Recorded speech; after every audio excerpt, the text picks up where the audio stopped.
Welcome to Greg Hansen's Video Notebook, the Friday edition, brought to you by Domino's Pizza. I am Star Sports Editor Ryan Finley, joined by Greg Hansen. Greg, busy week in Arizona basketball. Everybody's been talking about Nick Johnson and Aaron Gordon deciding to go pro, Rondé Hollis-Jefferson deciding to come back. But a story that kind of snuck under the radar is Kadeem Allen. Arizona has an incoming player. He was named the national early this week. Greg, what have you seen from him, and how does he sort of slot in to fill some of these departures next season?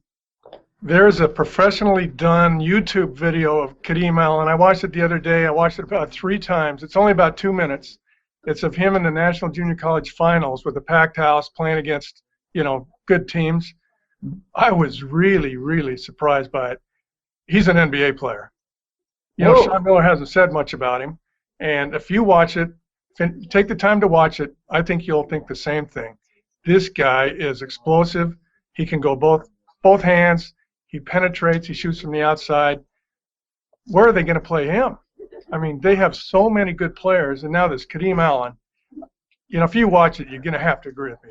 He's just too good. Wow, who does he remind you of? Obviously, you've seen a lot of U of A players over the years. Is there somebody who jumps out and you go, oh, he's just like blank? He's Khalid Reeves, I think, but not quite as bulky. But he moves with the ball like Khalid does. He's aggressive. He's in your face. He is. If he played against Arizona for a Pac-12 team and you saw him at McKale Center, I bet you'd go, wow, this guy's an all-conference player. Now, I could be wrong. Maybe he's not going to be that good, but he's good. That video doesn't lie.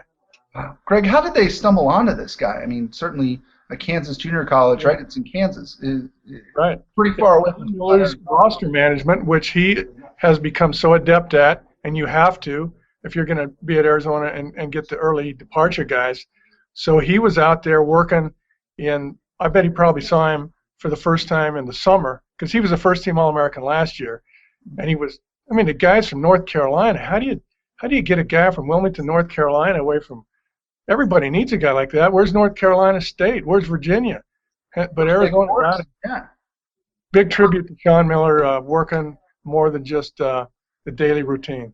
Wow. This is Greg Hansen's Video Notebook, brought to you by Domino's Pizza. I'm Star Sports Editor Ryan Finley, here with Greg Hansen. Greg, you wrote earlier this week about sort of the history of early departures at Arizona. It seems to me, Greg, like there have been fewer flops in that department than there have been maybe at other schools. It seems like if you're an Arizona Wildcat and you decide to leave early, more often than not you're rewarded with success. That's a good point. Fewer flops. Even Marcus Williams hasn't been a flop. I bet he's making $200,000 a year minimum in China. Of course, he has to live in China. But Michael Wright, remember how good Michael Wright was? Yeah. All Pac-12 players, a sophomore and a junior. He went because he was like Nick Johnson. He wasn't going to get taller. His clock was ticking. So he's played in Turkey and Poland and everywhere else for now 13 years. I bet he's made $13 million. And I think most of it's tax-free over there.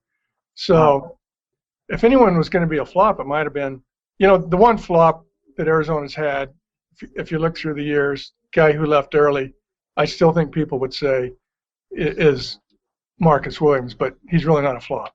Yep. And it's only because Marcus Williams, it seemed like he left in the wrong year. He had a great year, came back, had kind of a mediocre year, and then left.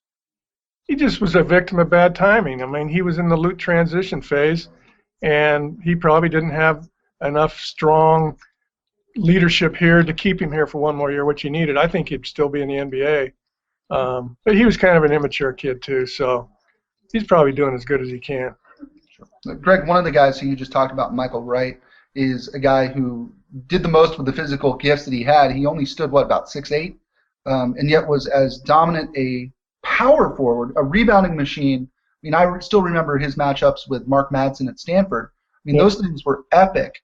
In terms of what they do with their kind of ability, who's kind of pound for pound your favorite Arizona basketball players of all time? I was talking to a guy about this morning. I think Chris Mills was as good as any player they've ever had. He wasn't my favorite guy because he was kind of a jerk. But he was a basketball player. He was Sean Miller, 3 inches shorter than, Sean Elliott, 3 inches shorter than Sean Elliott, but he was Sean Elliott without those 3 inches. if you could get another guy like Chris Mills, you could win the national championship. Wow, and it's funny when you talk historically about maybe why Arizona has been unable to win multiple national championships. Yeah. I would say that for years in the 90s there, Arizona did not have the kind of enforcer big man that Sean Miller seems to now be getting. I mean, starting with Jesse Perry, even. Isn't it strange that they win the national championship without an enforcer, A.J. Bramlett, who was a really good player. He wasn't an NBA player. But then they had Lauren Woods, who was probably an enforcer. Mm-hmm. I thought he was the best player on the court the night they played Duke for the national championship. And now they've got the enforcers. Let's see if the script has flipped, and now that you win it with Zeus instead of A.J. Bramlett. Yeah, absolutely. Greg, this is a good place to jump off for now. Thank you again for checking in with us. For Greg Hansen, I'm Ryan Finley. This is Greg Hansen's Video Notebook, brought to you by Domino's Pizza. Greg, we'll talk next week. The question is, there's no basketball departures. What are we going to talk about? Oh, my heck. Not the Diamondbacks, I'll tell you that.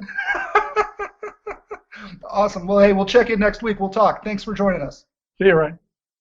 At Domino's, we're slowing down to make our handmade pan pizza the right way, taking our time to hand press the fresh dough into the pan, adding 2 layers of cheese, and slowing our ovens down to get the crust golden and crispy.